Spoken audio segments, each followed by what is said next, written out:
Avant d'introduire et laisser la parole à Alain, quelques éléments sur le contexte de l'eau en Adour-Garonne, qui est un bassin, on est souvent le plus impacté sur le changement climatique. Oui, peut-être, comme tout le sud-ouest, hein, l'événement sur 2050 pour un bassin comme Adour-Garonne, c'est 10 à 20% de précipitations en moins. Qu'est-ce que ça va produire ? Alors, sur le reste de la France, on aura probablement à peu près autant de précipitations. Mais sur le sud, Alain y reviendra, on aura peut-être un peu moins de précipitations. Mais c'est surtout que ça va devenir différemment. Ça va être des précipitations importantes quand on traîne des crues, et c'est des longues périodes de sécheresse qu'entraînent une forte diminution des débits, notamment en surface, moins 50%, c'est ce qu'on s'attend sur la Garonne. La Garonne, c'est déjà 7 fois moins de débit en moyenne que le Rhône, donc on est vulnérable. C'est aussi un territoire qui est alimenté en eau potable pratiquement essentiellement, à part Bordeaux, par les rivières ou par les nappes d'accompagnement. On a peu de captage autre que dans les rivières, ce qui fait qu'on a une certaine vulnérabilité. Parce que quand on diminue effectivement le débit, on augmente la température assez vite, on concentre les pollutions, on a des phénomènes effectivement d'eutrophisation très importantes. C'est ce qu'on a vécu avec des enneigements qui sont moins importants, c'est ce qu'on aura aussi, mais Alain le développera. C'est aussi ce qu'on a vécu en 2022. 2022, ça a été pour nous, en Adour-Garonne, probablement une année moyenne de ce qu'on s'entend en 2050. Et ce qu'on a vécu, c'est des ruptures en eau potable quand même, alors qu'on en avait beaucoup moins, on en a retrouvé. 400 communes, hein, sur 1200 en France, 400 communes sur le bassin Adour-Garonne. Elle se trouve où? Donc il y a un enjeu politique là-dessus, parce qu'elle se trouve à 82% dans des territoires où on gère l'eau à la commune. Alors, on pourra débattre, si on veut, de politiques comme la loi NOTRe après, etc. Mais ça pose effectivement des questions en termes d'organisation des politiques publiques et de la gouvernance. C'est aussi, sur 128 000 km aujourd'hui de rivières, on va avoir, quand on aura fini de sécuriser ces 400 000 communes, un peu plus de 200 000 km de canalisation d'eau potable sur un bassin comme Adour-Garonne. On ne les voit pas, mais c'est un patrimoine énorme à entretenir et à préserver dans le temps pour les générations futures, ce sur quoi on n'avait pas forcément toujours aussi là, anticipé les choses en termes de modèle économique et de répercussions. Voilà un petit peu, c'est aussi en 2022, ça a été sur un bassin comme Adour-Garonne quand même 550 dérogations en termes de qualité ou parfois de quantité d'eau. On a dérogé à 500 réglementations sur un bassin comme Adour-Garonne, c'est quand même assez colossal et c'était du jamais vu. Là aussi, ça réinterroge effectivement les règles, les lois sur l'eau, les lois consommées. Quand on n'est pas capable de les respecter et qu'on doit déroger, ça veut dire qu'on a un problème de sécurisation en quantité probablement, mais c'était surtout en qualité en l'occurrence là sur notre bassin. Voilà un petit peu pour la feuille de route et puis pour le constat, et Alain va y revenir. C'est aussi dans l'enjeu, et on y reviendra, probablement un enjeu de cohérence. Et pour y arriver, il y a des solutions, mais je vais laisser Alain développer, on y reviendra tout à l'heure. Et c'est probablement le besoin de travailler par sous-bassin. Et la pertinence, c'est d'avoir une action de l'amont à l'aval et qu'une goutte d'eau, quand elle tombe à l'amont, elle puisse retourner le plus lentement possible à la mer. On n'est pas sans solution, mais il faudra effectivement travailler des stratégies qui ne sont probablement pas celles d'aujourd'hui et qui nécessiteront d'être mises en exergue. Mais on a prévu du coup de faire un peu un duo. Donc je laisse Alain développer sur les enjeux physiques et scientifiques, et puis on reviendra après sur les solutions, effectivement, et comment on peut les développer. Merci beaucoup, merci Guillaume, merci Fanny, merci Henri pour l'invitation. Alors, vous l'avez compris, vous avez vu une espèce d'avant-goût cet après-midi. Là, on va passer dans le dur de la chose. J'ai besoin de support, mais avant de parler d'éléments d'adaptation aux effets du changement climatique sur le cycle de l'eau, on va survoler les motifs, les raisons d'un changement climatique, ses effets sur le cycle de l'eau, puis ensuite on reviendra sur des éléments d'adaptation. Mais d'abord, un peu de révision. Alors, ouais, non, mais non, mais non. Mais oui, mais non. C'est parce que vous ne voyez pas, c'est une version simplifiée de la physique de l'atmosphère. Bon, ce qu'il faut savoir, c'est ce qui se passe ici, dans les gaz à effet de serre, qui sont dans la haute atmosphère. Et en fait, je vous ai mis ici deux graphiques. Celui-là, il retrace 800 000 ans de variation, d'évolution des gaz dans l'atmosphère. Comment on le sait? Parce qu'en fait, quand la glace se forme au Groenland ou ailleurs, ça piège des microbules et on a la capacité, quand on fait une carotte de glace, d'aller analyser ces microbules de gaz et donc d'en déterminer la teneur en CO2. Jusqu'à 800 000 ans, c'est le record de profondeur, donc c'est là. Donc vous voyez que ça a alterné gentiment d'à peu près 280 au maximum à quelque chose qui avoisinait les 200 ppm, parties par million de CO2. Et puis sur la fin, vous ne le voyez pas, mais là, d'un coup, on est passé de ici. Et puis en fait, de ici, c'est ça. Ça, j'ai été le chercher avant-hier. C'est l'observatoire du Mauna Loa à Hawaï. C'est un des réseaux mondiaux d'observation des teneurs en CO2. Et on est gentiment aux environs de 422 ppm. Vous voyez qu'on est passé de 280. Alors ces pics-là, ce sont ce qu'on appelle les interglaciaires. C'est-à-dire quand il fait tempéré. Et quand on est aux environs de 200, ce sont les périodes glaciaires. Je suis périgourdin, donc Lascaux, c'est là. D'accord? Ça vous situe à peu près quelle température on avait. Ben nous, là, on vient gentiment de doubler la teneur en CO2 dans notre atmosphère. Voilà. Ça, c'était pour s'il y avait des sceptiques quant à l'effet de l'homme. Au moins, j'espère que c'est réglé. Les gaz à effet de serre, c'est là que ça se joue. Alors, ça se joue là, mais ça a deux effets, en fait. Ça augmente ce qu'on appelle la rétrodiffusion énergétique. Vous voyez que la rétrodiffusion envoie 333 watts par mètre carré, c'est l'unité de ce truc-là, en supplément à la surface du sol. Sachant que le Soleil nous en envoie directement 341. Donc, vous voyez, ça, c'est non négligeable. Mais si on effaçait l'effet de serre, on sait le faire par calcul, il ferait moins 18 degrés à la surface du sol. Donc, on va essayer de conserver l'effet de serre, mais il faudrait le calmer un peu. Pourquoi? Parce que ça augmente à peu près de 3%, de moins de 3%, ce flux-là, de 2,6 à 8,5. Vous avez tous entendu parler des fameux RCP du GIEC, le RCP 2,6, 2,6, 4,5, 6,5 et 8,5. En fait, ce sont les scénarios d'augmentation de ce flux d'énergie supplémentaire. C'est ça, les 4 scénarios du GIEC. Sachant que, pour rester aux environs de 1,5 degré, ce qui serait normalement pour l'accord de Paris, il faudrait qu'on soit sur le scénario à 2,6. Autant vous le dire tout de suite, actuellement, nous sommes plutôt sur une poursuite de nos émissions de gaz à effet de serre qui vont au-delà de la précision du 8,5. C'est-à-dire qu'on est en train de faire pire de ce que le GIEC avait prévu. Voilà. Bon, ça a deux effets, ceci. Ça a une augmentation du flux de chaleur à la surface, et ça a été dit tout à l'heure, l'augmentation des températures climatiques. Et aussi, et c'est peut-être là le gros problème pour l'eau, c'est cette augmentation de ce qu'on appelle l'évapotranspiration. Vous avez compris, c'est la somme de l'évapotranspiration des plantes plus l'évaporation physique. Et de 3 à 10%, ça amène beaucoup de variations par rapport à notre vie. Alors déjà, pour vous dire, hein, le scénario 2.6, vous voyez qu'on est à environ de 1 à 1,5 degré de température moyenne mondiale. Alors, on ne vit pas, personne ne vit avec une température moyenne mondiale. On va revenir tout à l'heure à une transposition locale. Vous allez voir ce que ça peut donner.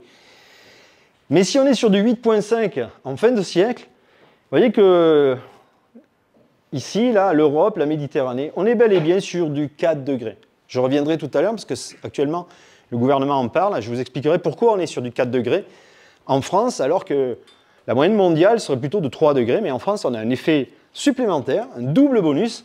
C'est plus que 3 degrés. Bon, ça c'était pour les températures. La même chose par rapport aux précipitations. Alors déjà, il faut savoir que d'un point de vue physique, les climatologues ont beaucoup plus de facilité à calculer l'évolution des températures, c'est une variable dure, que les précipitations, parce que là, c'est quelque chose d'induit par des cycles atmosphériques plus complexes. Ce scénario-là, on ne le regarde pas, on regarde celui-là, parce que c'est malheureusement celui-là qui nous intéresse.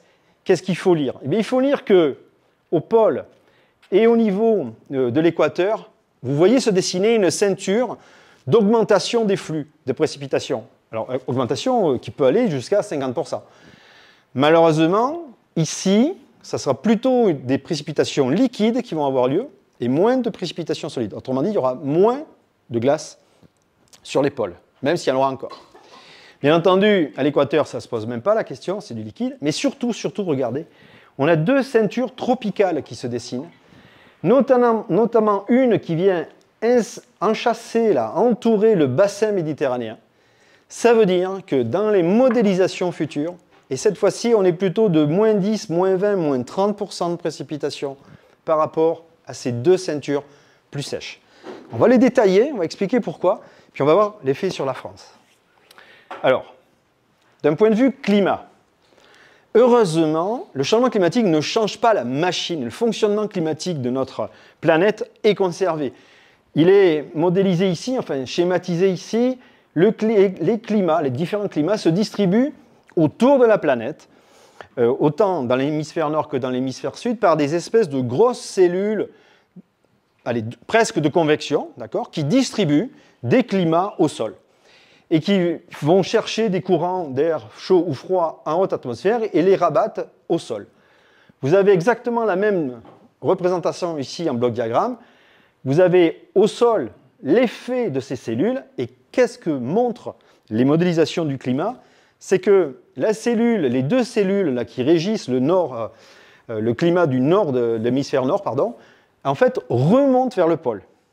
Et ce faisant, nous allons bénéficier, si je puis dire, d'une remontée de la cellule sèche qui était plutôt limitée par la Méditerranée et cantonnée à l'Afrique du Nord. Et elle va remonter en plein sur l'Espagne. On devrait avoir un bénéfice de barrière naturelle que font les Pyrénées, mais le sud de la France risque d'être impacté malgré tout.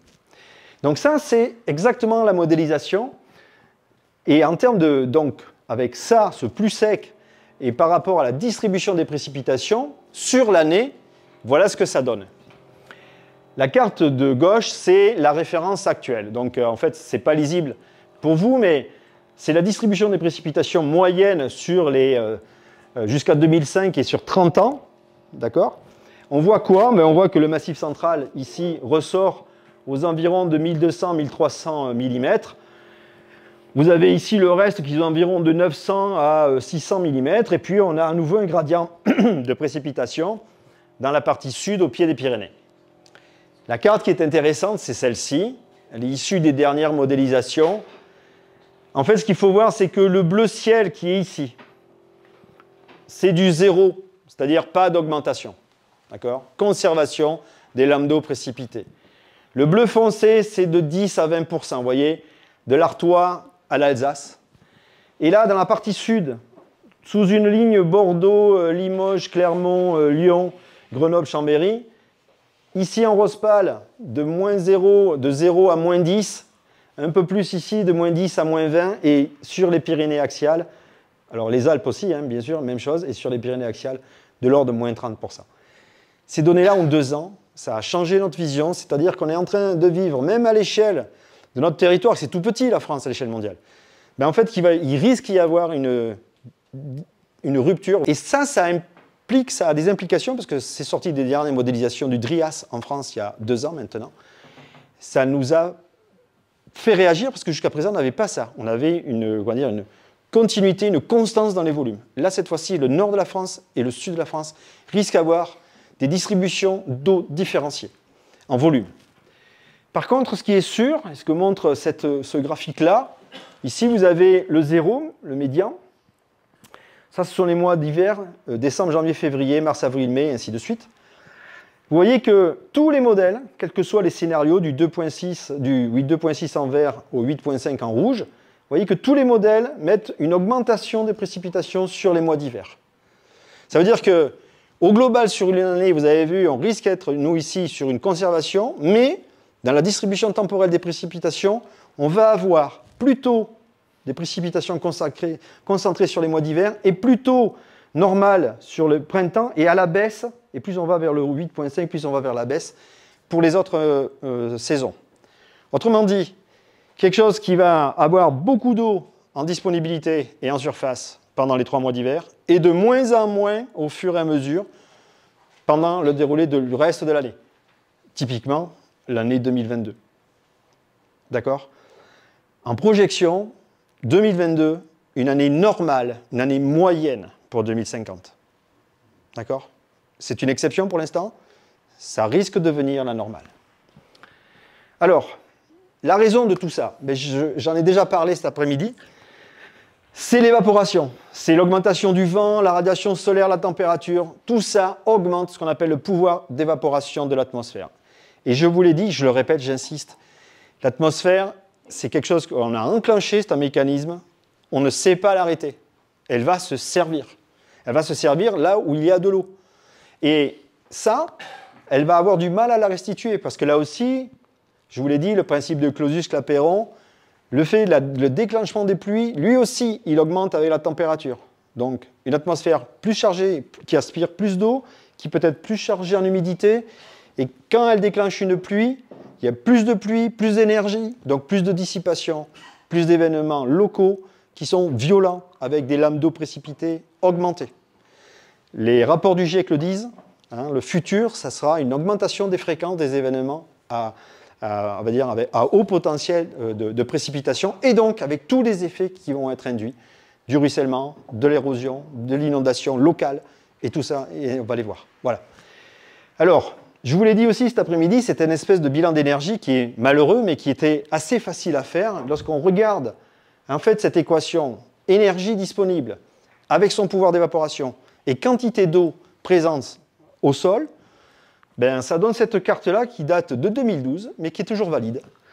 C'est assez simple. Ce qui est bleu et vert, il y a assez d'eau pour satisfaire le besoin d'évaporation de l'atmosphère. Donc ça restera humide. Ce qui est jaune, orange ou rouge, il n'y a pas assez d'eau, il y a trop d'énergie, et donc ça va s'assécher. Je vous laisse voir. La France n'est plus dans le vert, elle est dans le jaune. L'Espagne a basculé dans l'ocre, dans le marron foncé. On est bel et bien sur un assèchement de cette espèce de la couronne là, méditerranéenne. Je pense que si on le refaisait actuellement avec l'état des sols pour l'Italie, ça serait beaucoup plus foncé aussi. Mais vous voyez que là, c'est assez simple malheureusement pour prévoir ce vers quoi on va.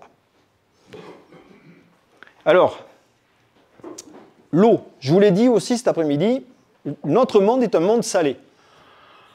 97% des volumes sont salés. Je vous ai parmi les chiffres, parce que les chiffres, ce sont des milliards de mètres cubes, c'est même des milliers de kilomètres cubes. Donc, ça déjà, on a du mal à l'imaginer.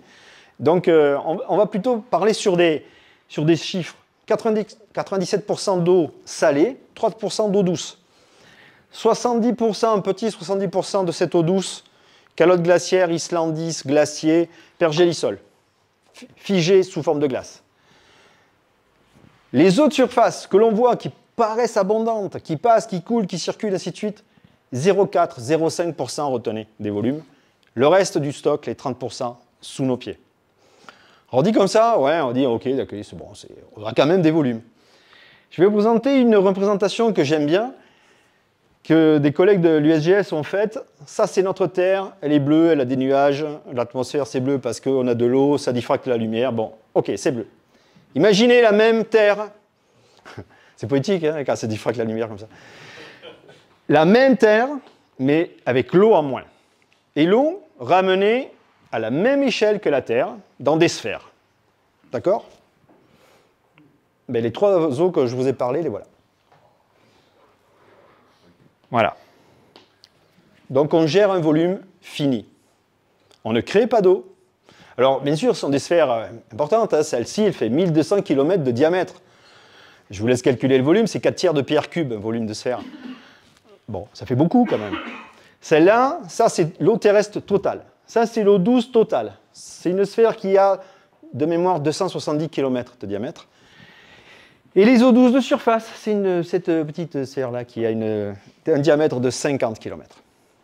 Voilà. Donc, notre boulot, surtout celui de Guillaume, c'est d'arriver à gérer tout ça idéalement.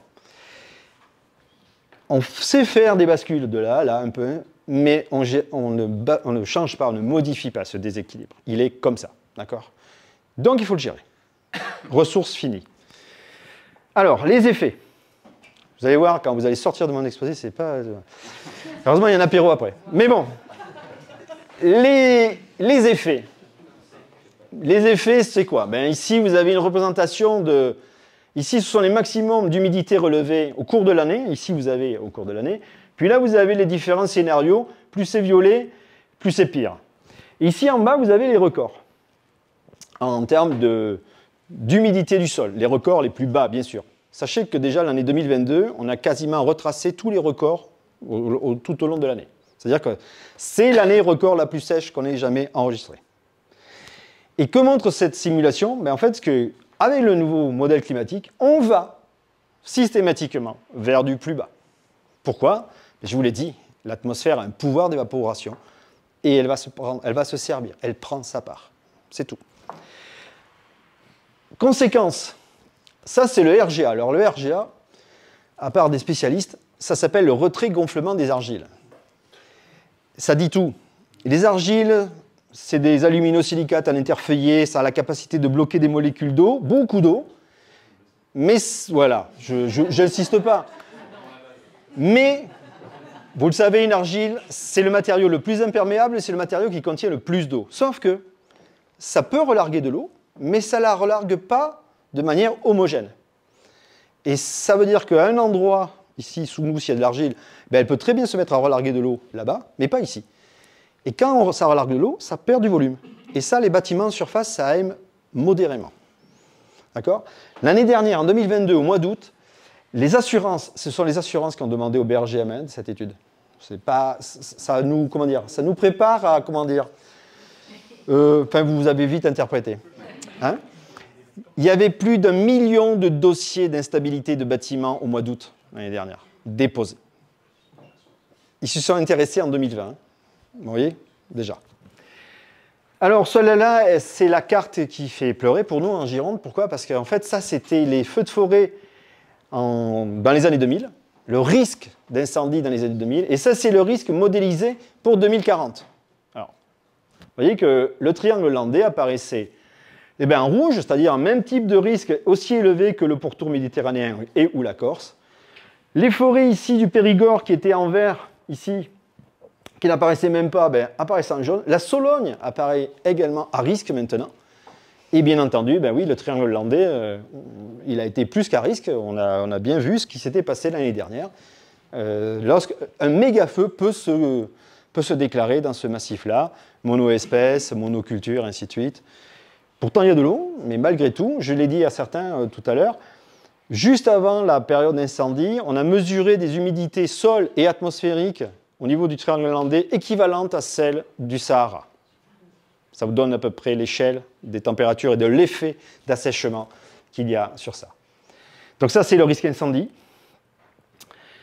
Ça, c'est les débits. Alors les débits, c'est une étude qui s'appelle Explore 2070. Sachez que les résultats ont tellement heurté la communauté, des gestionnaires comme des scientifiques, qu'elle est en train d'être refaite avec des nouvelles données pour savoir si c'est la même tendance.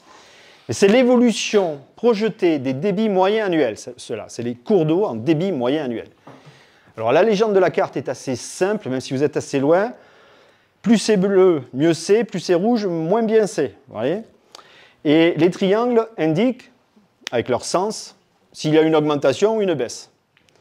Cherchez pas le triangle vers le haut, il n'y en a pas. Et effectivement, l'arc ici de la Garonne et de l'Adour, vous voyez que c'est quasiment la zone de France où on a les débits. Sur cet axe, sur deux axes-là, on avoisine les 50% en débit moyen annuel. 2 fois moins d'eau. Cette étude donc est en train d'être faite. Je n'ai pas les résultats à vous proposer parce qu'on l'a vu qu'en petit comité, mais sachez que ça confirme, malheureusement. Ça se confirme. Sauf que, vu qu'on intègre les projections que je vous ai montrées, la partie nord de la France pourrait être moins pire que l'illustration ici le montre, à cause de cette fameuse conservation des débits, voire augmentation des précipitations, alors que le sud, on a plutôt une baisse. Ça, c'est le type de crue. Je vous ai dit que les pluies allaient changer en termes de forme. Mais en fait, on a des études européennes qui montrent que dans les parties bleues, vous allez conserver, on va dire, des crues saisonnières, des grandes crues potentielles, comme les fleuves en avaient avant. Et sur les parties rouges, alors vous voyez que l'Europe est quand même bien touchée, mais notamment le sud de la France et l'Espagne, l'Italie et la Grèce, ainsi de suite, des crues plus locales. On appelle ça, nous, des crues éclairs. Pourquoi ? Parce que, je vous l'ai dit, les précipitations vont tomber localement, avec violence, mais avec des emprises moins grandes. Du coup, ça va donner des crues, oui, certes, avec des marnages très importants, des hauteurs d'eau, des lames d'eau supplémentaires de plusieurs mètres. Hein. La dernière fois qu'on en a pris une sur la Garonne, à l'amont de Bordeaux, en 2 jours, on a pris 7 mètres. La Garonne a pris 7 mètres en 2 jours, ça a débordé, et 2 jours après, il n'y avait plus rien. Et ça a été très, très concentré. Bien sûr, c'est passé au-dessus des digues, on n'avait pas prévu le... Mais en 4 jours, en moins d'1 semaine, tout était passé. Une crue de la Garonne, d'habitude, ça dure 3 semaines. Vous voyez, ce nouveau type d'événement, il va falloir s'y préparer. Autre typologie d'événement, la submersion, le recouvrement, du fait de la montée moyenne des océans, hein, on l'a vu cet après-midi, il y a la fonte qui amène de l'eau supplémentaire, il y a la dilatation de la colonne de l'eau qui amène là aussi une dilatation, et donc un surcoût. et un surcoût qui va venir reprendre. On s'attend à on va dire une re-inondation d'anciens polders, d'anciens marais qu'on avait gagnés sur les terres. Les estuaires sont marqués. Et puis après, on a une dynamique côtière, puisqu'on a plus d'énergie dans l'atmosphère. On a aussi augmenté la température de nos océans. Cette énergie emmagasinée, en fait, parfois, il y a de la dissipation, c'est obligatoire, c'est physique.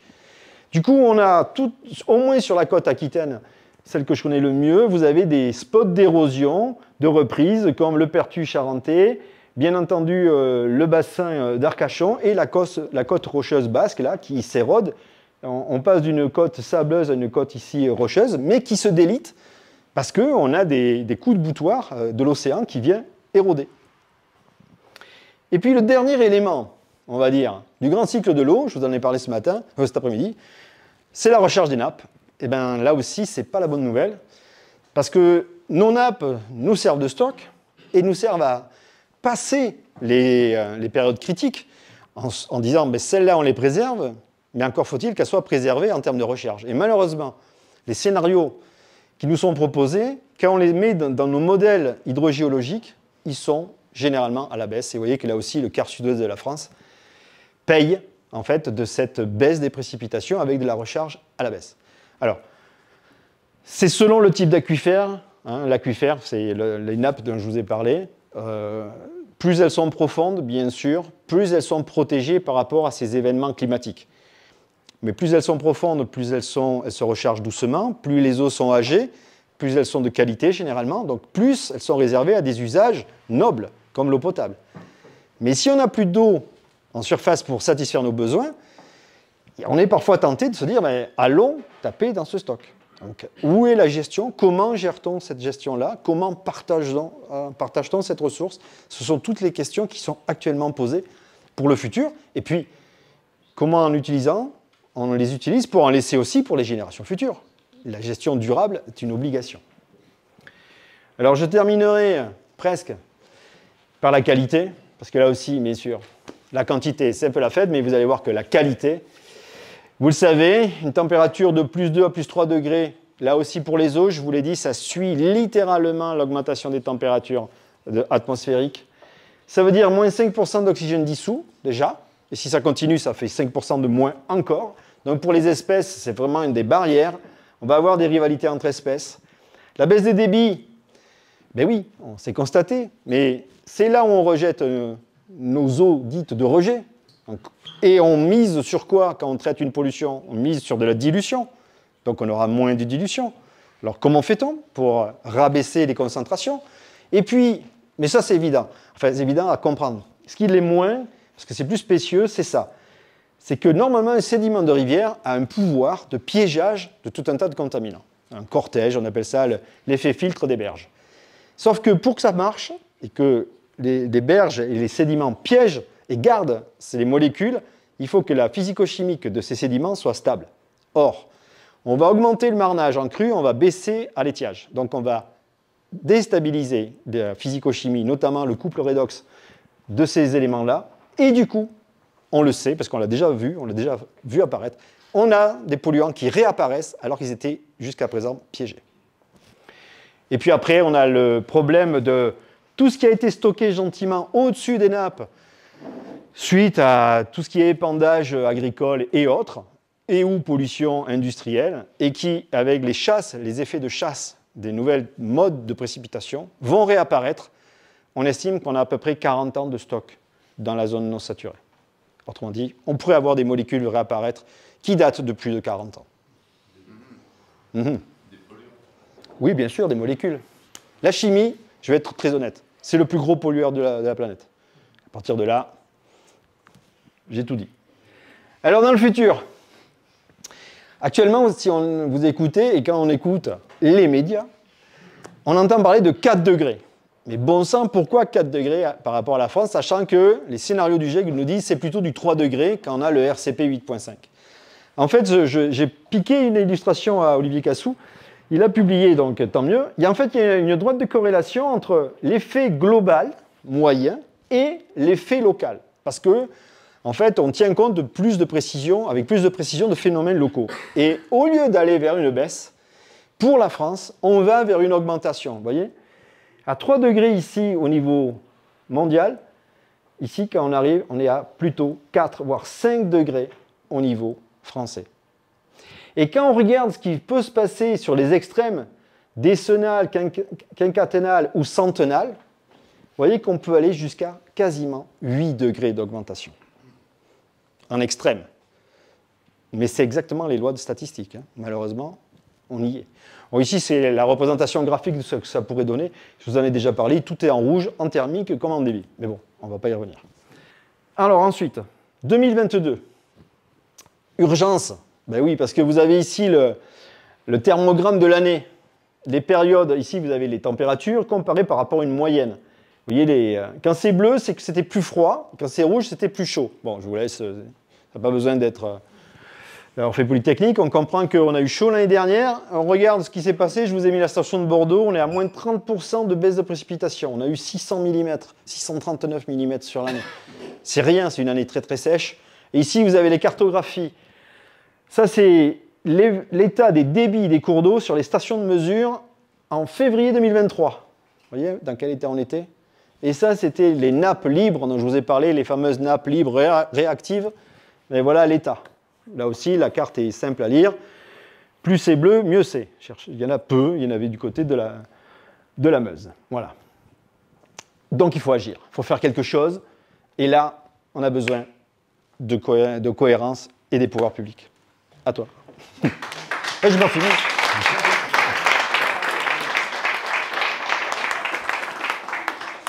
C'est parfait, fini, revient deuxième partie. Normalement, quand on est là, vous êtes chargé d'espoir et d'envie sur l'avenir, non? Ou alors, vous n'avez pas compris, Alain. Bon, le plus dur, c'est de justifier effectivement les redevances de l'agence. Parce que quand on arrive là, c'est pas évident. Malgré tout, il faut avoir une approche globale. Donc, sur l'enjeu qui est face à nous, c'est effectivement une organisation par bassin. C'est ce qu'on a besoin, parce qu'on a besoin dans les actions d'avoir de la cohérence de l'amont à l'aval. Si on n'a pas cette action-là, on aura du mal à avoir des résultats. Et c'est l'enjeu qui est face à nous, et d'avoir de la cohérence entre les actions qu'on met en œuvre, et ça c'est le bloc des collectivités locales, et le côté régalien, et là c'est là où on attend l'État, de pouvoir adapter de la réglementation aux enjeux du territoire. Et face à ce changement climatique, vous l'avez vu sur la carte, entre le nord de la France et le sud de la France, les disparités vont augmenter avec le temps. Et très rapidement, parce qu'on le voit déjà, sur le besoin en eau, la façon dont les rivières vont résister, la façon dont le sol va résister, la façon dont les nappes vont résister. Et là, il va falloir adapter effectivement cette cohérence-là dans le temps.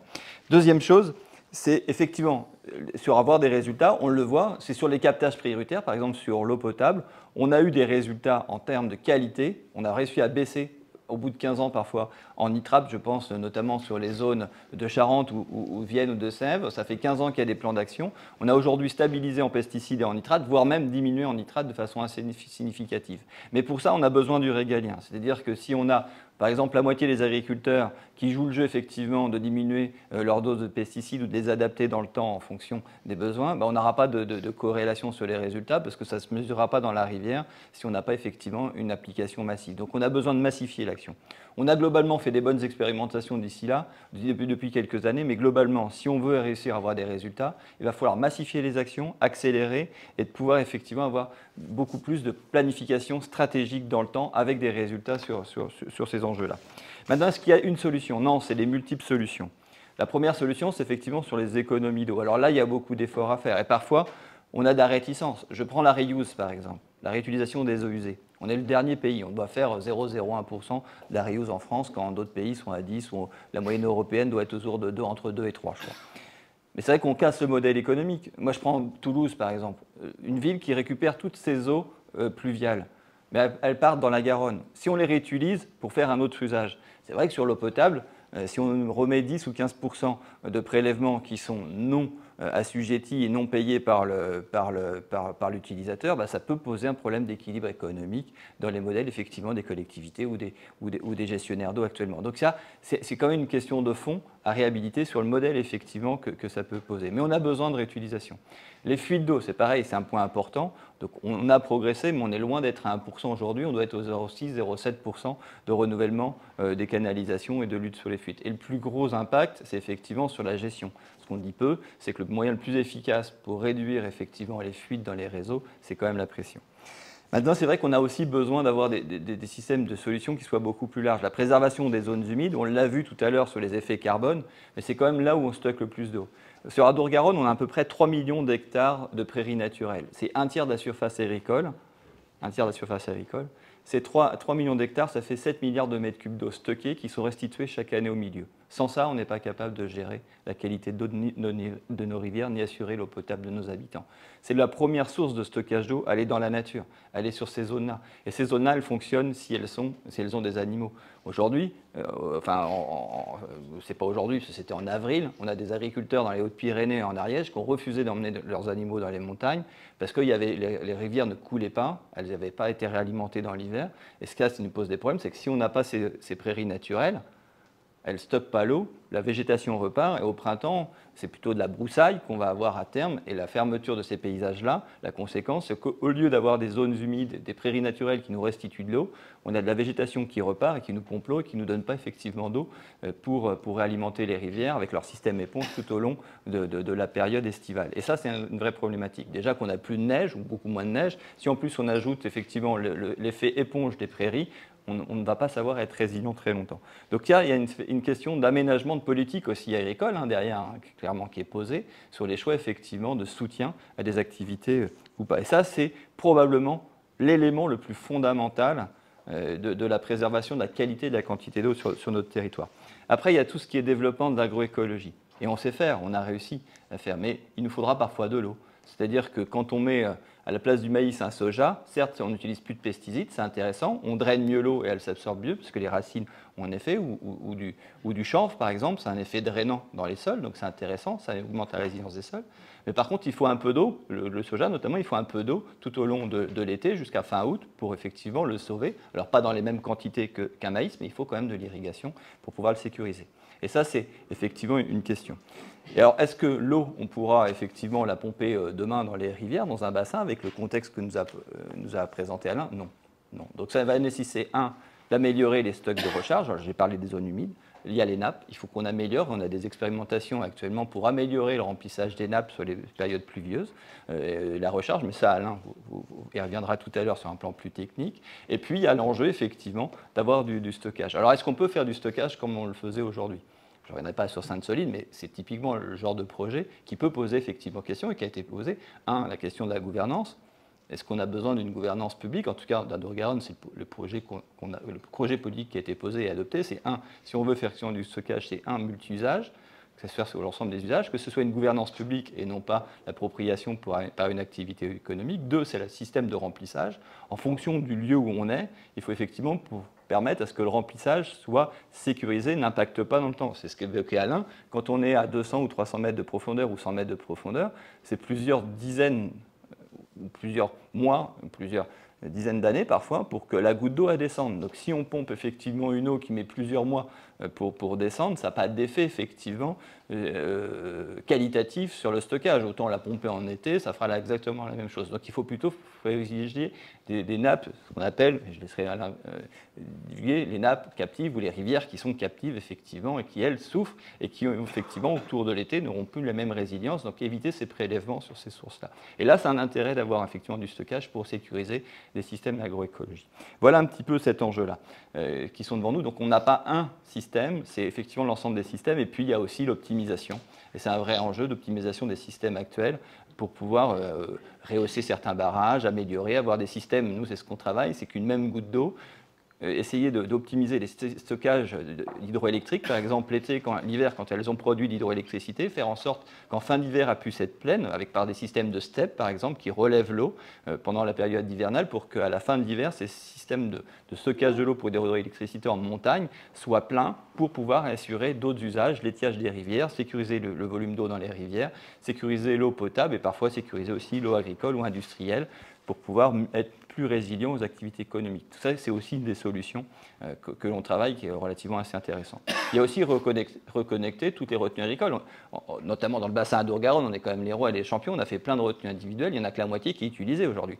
On a 50% des retenues non utilisées. Tarn-et-Garonne, 7200 barrages ou zones de rétention ou lacs, il n'y en a que 3700 d'utilisés.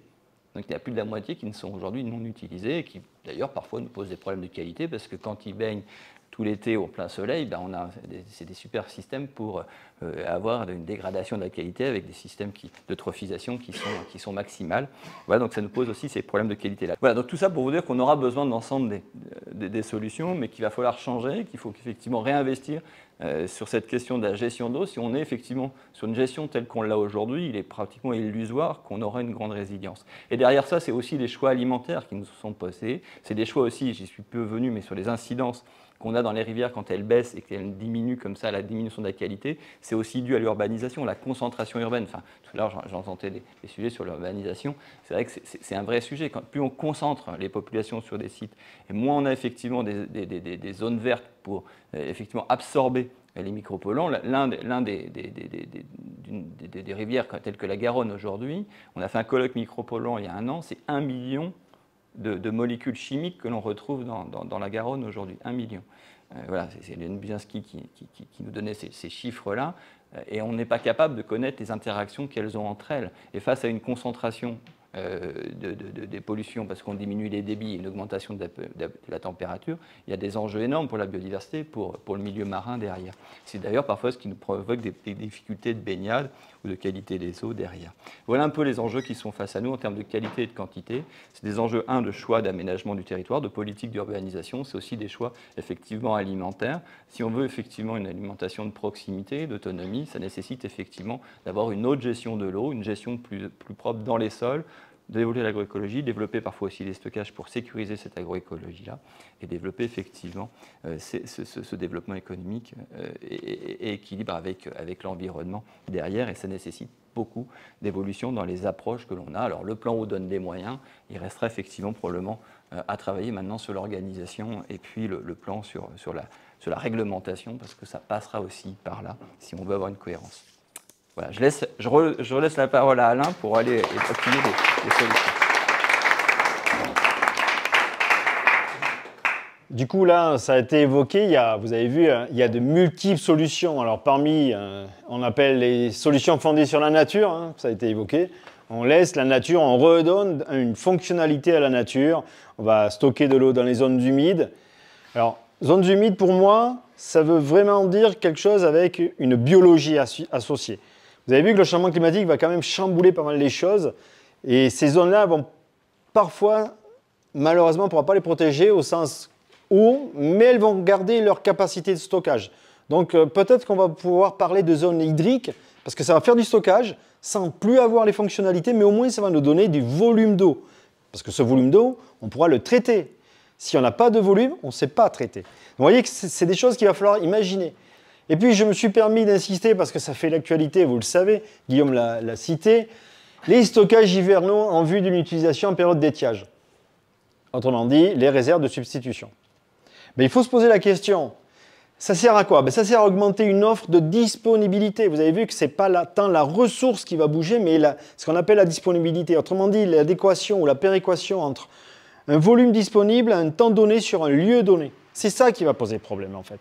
Et c'est une péréquation avec 3 inconnus qui est complexe. Et quand on peut se permettre un degré de liberté, il ne faut pas hésiter. Alors, d'un point de vue scientifique, je préfère le dire tout de suite, il y a quelque chose qui m'insupporte, ce sont les a priori. La nature ayant plus d'imagination que nous, arriver pour dire « oui, mais nous, on va interdire ça », moi, je ne comprends pas. Sans explication et sans autre forme de procès, ça m'insupporte. Et après, l'autre mauvaise idée pour moi, en tant que scientifique, c'est de se dire « oh, ça a marché, ça, là, ici, je le prends, je le mets ici, point barre, je suis tranquille ». Ça aussi, ça s'appelle la transposition. Là aussi, c'est une hérésie, parce que le milieu qui est là-bas, ce n'est pas du tout le même que là, ce n'est pas le même projet de territoire, ce n'est pas la même habitation, ce n'est pas la même acceptabilité, enfin, rien n'est pareil réellement. Et ce n'est pas parce qu'on a vu quelque chose qui marchait, allez, je vais le citer, en Australie, en Israël ou autre, ou n'importe où ailleurs, que ça va marcher chez nous. Le contexte légal n'est pas le même. La réglementation sur ce qu'on appelle les milieux aval, c'est-à-dire ce qui se passe après, on pourrait vous en parler par rapport à la France. J'aime bien habiter en France et je préfère habiter en France qu'ailleurs dans ces pays. Autrement dit, il va falloir faire très attention au local. Il va falloir faire des cas d'études très, très précises. Alors, ces ressources nouvelles, il est légitime de les imaginer, franchement. Mais où est-ce que je prends l'eau? Dans quel milieu? À quelle période? Vous avez vu cet hiver, on a eu un hiver relativement sec, jusqu'à fin mars, il ne pleuvait pas, c'était la catastrophe. Puis d'un coup, on a eu 4 semaines, 5 semaines de précipitations. Les milieux réactifs qui ont la capacité à absorber de l'eau, et parce qu'il y a eu des précipitations avant que la végétation ne parte réellement, ils ont même réussi à déborder et à saturer tout le milieu. On a pu reconstituer des réserves dans certains cas. Donc il ne faut pas s'en priver. Le climat va tellement changer que ça va nous y contraindre. Par contre, il faut se réfléchir où est-ce qu'on met les volumes. Est-ce que je les mets en surface? Est-ce que je les mets en souterrain? La question est logique. L'éco-conditionnalité, la conditionnalité qu'a évoqué Guillaume, si je sais et je peux le faire en souterrain, on prend le souterrain. Mais si le souterrain ne le permet pas, qu'est-ce qu'on fait? Est-ce qu'on s'interdit de stocker en surface? Moi, il faut assumer la décision après. Hein. Vous voyez? C'est ça la question. Et puis après, bien entendu, ce n'est pas la panacée. Il y a des questions. En surface, oui, ça va évaporer un peu, la qualité va se dégrader, ok, mais si on en fait pour de l'irrigation, après tout, des cyanobactéries, il y en a des milliers dans le sol, alors en remettre un peu plus, un peu moins, pourquoi pas? Si c'est pour faire du stockage de surface, pour effectivement alimenter un cours d'eau, alors là, avec des cyanobactéries, oui, bien sûr, là, c'est la fausse bonne idée. Vous voyez? Il faut vraiment aller au fond du raisonnement. Et puis il faut se poser la garantie du renouvellement de ces ressources. Alors, est-ce que c'est de la fausse bonne idée? Est-ce que c'est de la maladaptation? On en a parlé avec François Gémen, c'est dommage qu'il ne soit pas là. La maladaptation, pour moi, c'est une notion qui me dérange parce qu'elle est figée. Alors que vous avez vu, le changement climatique, il est dynamique, il évolue. Est-ce que se dire, tiens, je vais faire mettre en place une technologie à un moment donné, sur un lieu donné, qui va me permettre, sur 10, 15, 20 ans, de m'adapter, d'adapter mon monde, ma vie, ma ville, le monde agricole autour, qui va s'adapter au changement climatique, qui va pouvoir ensuite être plus résilient? Moi, je n'appelle pas ça de la maladaptation, j'appelle de l'adaptation, même si elle est transitoire. La discussion est bien entendu ouverte, mais c'est ce genre de discussion qu'en tant que scientifique, je tiens devant les politiques. Alors, pour vous montrer ce qu'on sait faire et ce qu'on peut faire, en fait, vous avez ici une gestion couplée haute surface ou souterraine. Ça, c'est un document, on avait fait un colloque de l'Association internationale des hydrogéologues. Ça montre toutes les interactions que technologiquement parlant, en termes d'ingénierie environnementale, on peut faire entre surface et souterrain. Avec des services qui se rendent entre une autre surface qui va dans le souterrain et du souterrain qui remonte vers la surface pour pouvoir justement gérer ces crises spatiales et temporelles. Donc ça, c'est de l'ingénierie environnementale. Il faut vraiment l'étudier. Si on décide que ce n'est pas bon, c'est un choix politique. Mais après, et l'avantage d'une réserve de substitution, alors gérée de manière publique, je suis d'accord, il faut faire des progrès, ce n'est pas l'idéal. Mais avec des contreparties, les agriculteurs qui s'engagent à utiliser cette eau-là ont l'interdiction de puiser dans le milieu naturel. Donc en fait, ce volume-là, il est exclusivement réservé à de l'agriculture, mais on laisse tranquille le milieu naturel avec son stock et son évolution. Et en plus, on impose aux agriculteurs qui signent des chartes individuelles, alors là, la police de l'État doit normalement les faire respecter, des mesures agro-environnementales, la baisse de 50% des intrants phytosanitaires, il y a des haies, il y a des bandes enherbées, et puis je ne sais plus ce qu'il y a. Mais il y a un protocole d'accord. Voilà. Dans ce contexte-là, hydrologique, hydrogéologique, et avec un encadrement comme ça, j'y suis favorable. Et je vais vous donner la dernière anecdote sur Sainte-Soline. Il faut savoir qu'à la base, sur la vallée autour de Sainte-Soline, ce n'était pas une méga réserve, c'était 3 petites. Mais qu'à la demande de la LPO, Ligue de protection des oiseaux, parce que c'est une aire de nidification des oies outardes, on a mis ça en une seule. Les collègues ingénieurs environnementaux qui ont fait ça. Donc vous voyez, c'est un effet d'une demande en réponse à moins d'impact environnemental. Donc, à un moment ou à un autre, il va falloir dire les choses. Voilà.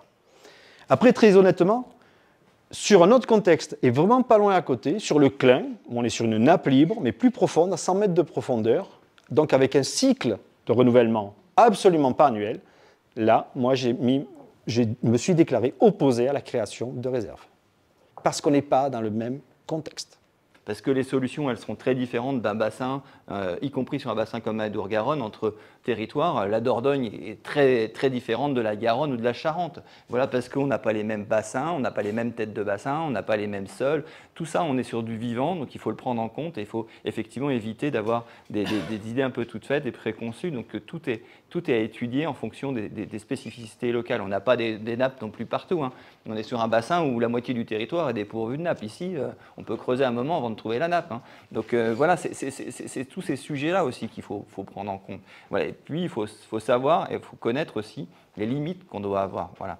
De développement. Demain, on aura un sujet sur l'alimentation, c'est un sujet, ou sur l'agriculture, c'est un sujet qui est fondamental sur la préservation de l'eau en France, comme l'aménagement du territoire et l'urbanisation, la façon dont on le fait aujourd'hui est très impactant. Donc tout ça, il faut en avoir conscience, il faut que les urbanismes, mais aussi quand ils font des projets de développement urbain, aient conscience de la gestion de l'eau. Il faut que quand on fasse du développement agricole et alimentaire, on ait des projets. Je ne suis pas sûr non plus de dire on ne fait pas d'irrigation ici, on stoppe toute l'irrigation. Si c'est pour importer des haricots verts bio qui viennent du Sénégal, moi j'étais il y a 2 jours avec des maires du Burkina Faso qui sont directement liés pour des problèmes de sécurité. On n'arrive pas à sécuriser l'eau potable et il y a des volontés parfois de ne pas sécuriser l'eau potable dans ces territoires-là pour d'autres raisons dues au climat de guerre, hein, qui est présente. Mais on a aussi la capacité d'avoir des haricots verts qui arrivent chez Dossi et qui sont produits là-bas avec de l'eau qui est stockée et qui est irriguée. Est-ce que c'est ça le modèle de développement qu'on veut effectivement et qu'on consomme, hein, en l'occurrence, y compris dans nos biocopes?